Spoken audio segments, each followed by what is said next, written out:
بسم اللہ الرحمن الرحیم۔ ایسی چیزوں کی تجارت جن کی کمائی درست نہیں۔ حضرت عائشہ رضی اللہ عنہا سے روایت ہے، انہوں نے ایک ایسا تکیہ خریدا جس میں تصویریں تھیں۔ جب رسول اللہ صلی اللہ علیہ وسلم نے اسے دیکھا تو دروازے پر کھڑے ہو گئے، اندر تشریف نہ لائے۔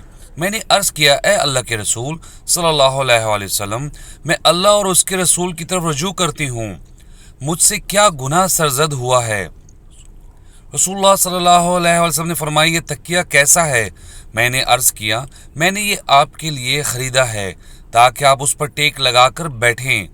آپ نے فرمایا، یہ تصویریں بنانے والے قیامت کے دن عذاب دیے جائیں گے اور ان سے کہا جائے گا، جو صورتیں تم نے بنائی تھیں ان کو زندہ کرو، اور آپ نے فرمایا، جس گھر میں تصویریں ہوں اس گھر میں فرشتے داخل نہیں ہوتے۔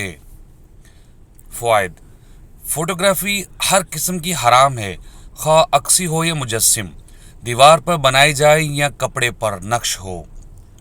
یہ وعید صرف بنانے والے کے لیے نہیں بلکہ استعمال کرنے والے کو بھی شامل ہے۔